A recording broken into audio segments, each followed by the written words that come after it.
Hey guys, welcome back to Jeremie. This is going to be considered Vlogmas day 15 because I did not vlog on the 14th and the 15th. So I wanted to share with you guys two delicious recipes. So this is part 2. If you guys haven't seen my buding de pan recipe, make sure you guys click the link down below or click up above to be sure to check that out because these two recipes just go perfect together. In this video, I'm going to be teaching you guys how to make a vegan coquito. Coquito is basically a Puerto Rican drink that we make for the holidays and it's perfect with about anything because it has a Puerto Rican rum in it. So this is veganized for you guys. Also, this is if you guys didn't know what coquito is, it's basically like the Puerto Rican version of eggnog, but much better because it has coconut in it. So without further ado, let's get into the recipe video, and I just know that you guys are going to enjoy it, so let's get into it. Alright, so you guys know the drill. All of the ingredients and measurements will be listed down below to the link to my blog, so be sure to check that out.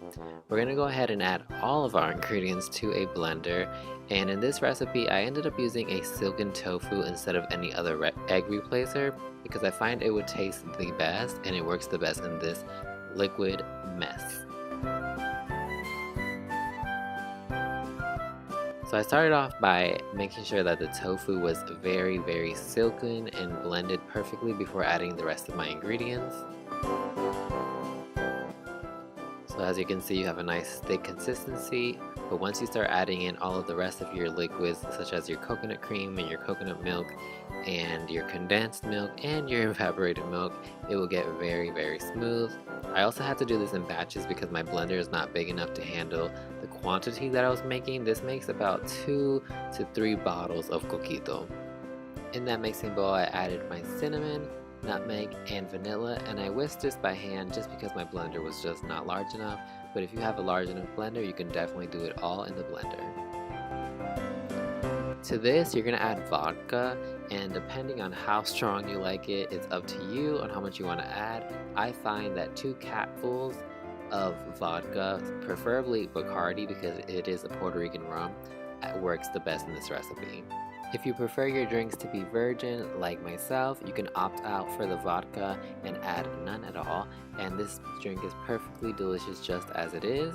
And be sure to make sure you guys chill this in the fridge for a couple hours or overnight, and then you can share it right away with your friends, co-workers, family, whoever you decide to. Just be sure you drink it responsibly if you are adding the vodka. And I hope you guys enjoy this delicious Puerto Rican drink that I just love so much to have during this holiday season. I hope you guys enjoy, and I'll see you guys very soon.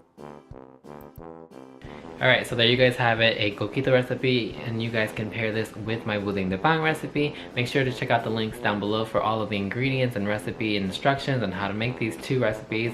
If you guys haven't hit that subscribe button already, make sure you guys hit subscribe, give this video a thumbs up if you liked it, and check out all my other Vlogmas videos because there's lots of stuff going on this month and you guys don't want to miss out. Be sure to follow me on my Instagram at lacomidadejeremie, my website lacomidadejeremie.com, and I will see you guys in the next one. Take care. Bye.